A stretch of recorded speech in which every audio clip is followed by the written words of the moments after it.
August 4th, 1962. 10:47 p.m. Marilyn Monroe's hand trembled as she dialed the number. Her voice was barely a whisper when someone finally answered. "They're going to kill me tonight," she said, "and I need you to know why." 7 minutes later, the call ended. By morning, Marilyn was dead. But what she revealed in those final minutes would expose Hollywood's darkest secret. The phone call came from Marilyn's bedroom in Brentwood, Los Angeles. Her famous white Spanish-style house was dark except for the light under her door. Outside, someone was watching. Someone had been watching for weeks. Marilyn knew she didn't have much time. The sleeping pills on her nightstand weren't for sleeping anymore. They were the weapon someone planned to use against her. She'd found them refilled without her permission. Different pills, stronger pills, wrong pills. "Listen to me carefully," Marilyn said into the phone. Her voice was clear despite the terror. "I'm recording this conversation. If anything happens to me, you know what to do with the tape." But here's where everything changed, because the person on the other end of that call wasn't who anyone expected. It wasn't a friend, a lover, or a family member. It was someone who had promised to protect Marilyn and who would betray her within the hour. 3 weeks earlier, July 13th, 1962, Fox Studios. Marilyn sat in her dressing room, staring at the documents spread across her vanity. She'd spent months collecting them. Financial records, private letters, photographs that could destroy careers. She'd been fired from Something's Got to Give, her final film. The studio said she was unreliable, unprofessional, impossible to work with. But Marilyn knew the truth. She'd been asking too many questions. Questions about where the money really went. Questions about who controlled her contracts. Questions about the men who'd used her since she was 16 years old. "They think I'm just a dumb blonde," she told her makeup artist, Alan Whitey Snyder. "But I've been taking notes for years." Whitey looked nervous. "Marilyn, if you know something dangerous..." "Dangerous?" She laughed, but there was no humor in it. "Whitey, I know everything. I know about the studio executives who traffic girls from acting schools. I know about the politicians who use us and throw us away. I know where the bodies are buried, sometimes literally." She pulled out a red leather diary. "It's all in here. Every name, every date, every dirty secret." "What are you going to do with it?" Marilyn's blue eyes hardened. "I'm going to make them pay. You won't believe what happened next." Because 48 hours after that conversation, Marilyn received a phone call that changed everything. A voice she recognized, a voice she trusted, and a warning that made her blood run cold. July 15th, 1962. 11:30 p.m. Marilyn's phone rang. "Marilyn." The voice was smooth, authoritative, a voice from the highest levels of power. "I know who this is," Marilyn said quietly. "You told me you'd help me." "I am helping you. That's why I'm calling. The diary, Marilyn. You need to destroy it." "Why would I do that? It's my insurance policy." "No." The voice became ice cold. "It's your death warrant. You think you're protecting yourself, but you're painting a target on your back. These people don't negotiate, Marilyn. They eliminate." Marilyn's hand shook. "Are you threatening me?" "I'm trying to save your life. But if you insist on going public with what you know, I can't protect you anymore. Then I guess you were never really on my side." She hung up. That was her first mistake. Hold on. Because what Marilyn didn't know was that her house was already bugged. Every conversation was being recorded. Every plan was being monitored. And the people listening had just heard her sign her own death warrant. August 1st, 1962. 3 days before her death. Marilyn hadn't slept in 72 hours. She kept checking the locks on her doors, the curtains on her windows. Cars she didn't recognize parked outside her house for hours at a time. Her phone clicked and buzzed with the sound of someone listening in.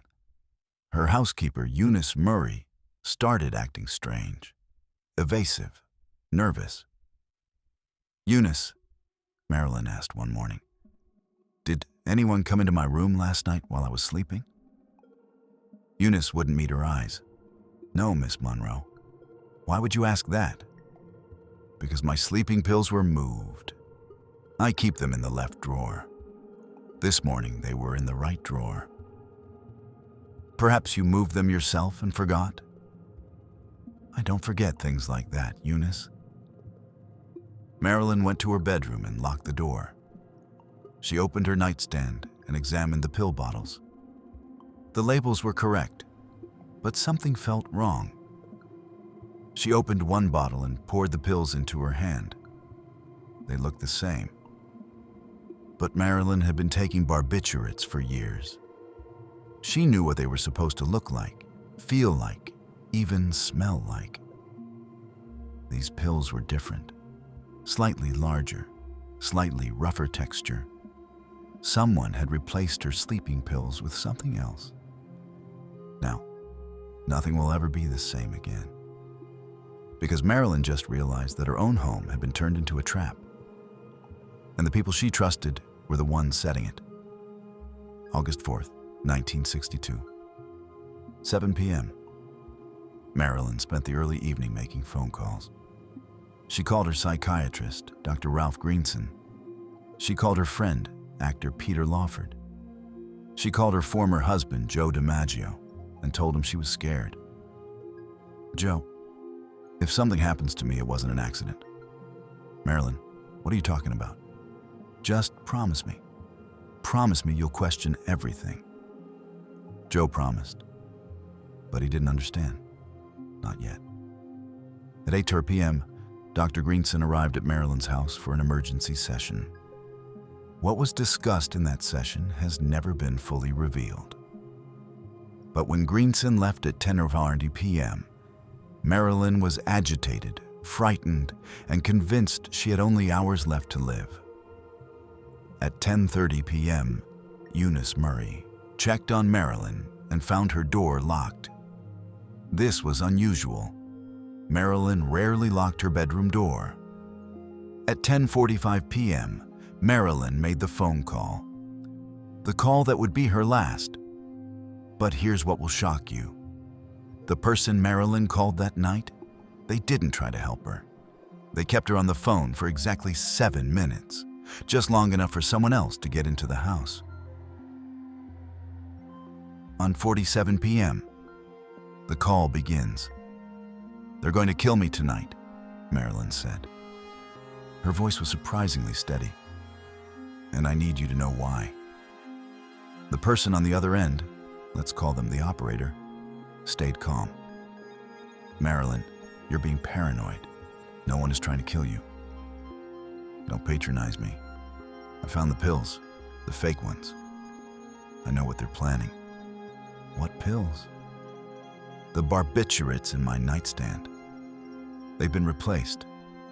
Someone broke into my house and switched them out with something stronger.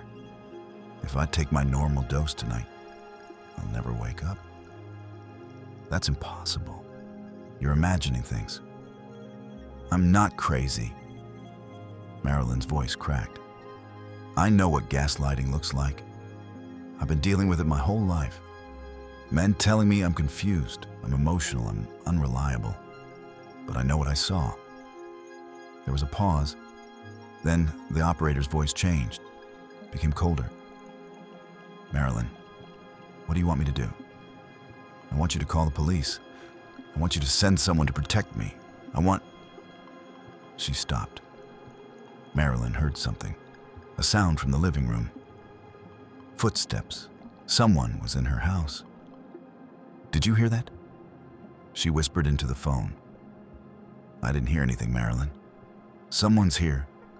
Someone's in my house. Her breathing became rapid. Oh God. Eunice. Eunice let them in. Marilyn, calm down. I trusted her. I trusted all of you. And you've been working together this whole time. You won't believe what happened in the next 60 seconds. Because Marilyn was about to reveal the one secret that would make sense of everything, the real reason they wanted her dead. They killed her because of what she knew, Marilyn said, her voice dropping to a whisper. Jean Harlow, the original blonde bombshell. She didn't die from kidney failure in 1937. She was murdered because she found out about the system, the studio system that owns us like property. Marilyn, Jean Harlow died 25 years ago. And nothing has changed, don't you see? We're still products, still things to be used and discarded. And when we get too smart, too aware, too dangerous, they replace us. They killed Jean. They tried to destroy Francis Farmer. And now they're coming for me. The footsteps were getting closer. Marilyn could see a shadow under her bedroom door. The diary, she said urgently. It's hidden where only Joe will find it. Behind the photo of us at the beach. Tell him. The door handle turned. Someone had a key. I have to go, Marilyn whispered. Marilyn, wait. Tell the world I didn't kill myself. Tell them Norma Jean didn't want to die. Tell them. The door opened. Tell them I fought. The call ended, 10:54 p.m. 7 minutes total, but here's where everything changed.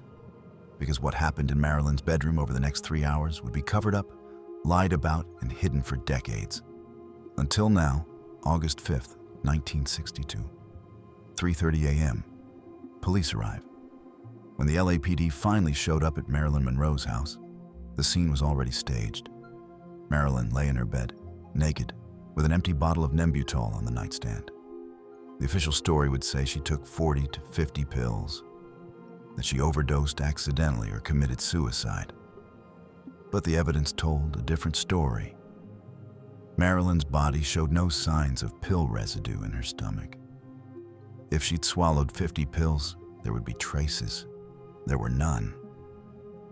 Her colon showed massive bruising, consistent with an enema injection of barbiturates directly into her bloodstream, a method that would kill quickly and be harder to detect. The phone records for that night mysteriously disappeared. The red diary Marilyn mentioned was never found. Eunice Murray changed her story 3 times about what time she discovered the body. And the person Marilyn called that night? They would take the secret to their grave. The truth about Marilyn Monroe's death isn't just about one woman. It's about a system that destroys anyone who threatens to expose it. Marilyn wasn't killed because she was dating powerful men. She was killed because she was documenting everything. And she was about to tell the world. The 7-minute phone call was real. The recordings existed. But like so much evidence surrounding Marilyn's death, they vanished. Some truths are too dangerous to survive. But Marilyn knew that. That's why she hid copies of everything. That's why she told multiple people different pieces of the story. She knew that if she died, someone would put the pieces together eventually. 60 years later, we're still trying. Behind that famous smile was a woman begging to be heard. Behind the breathy voice and platinum hair was someone who understood exactly how the game was played and refused to play anymore. They called her paranoid. They called her difficult. They called her unreliable. They killed her and called it suicide. But Marilyn Monroe didn't kill herself. Norma Jean Baker didn't want to die. She wanted to live long enough to tell the truth. And in a way, she did. Because we're still listening.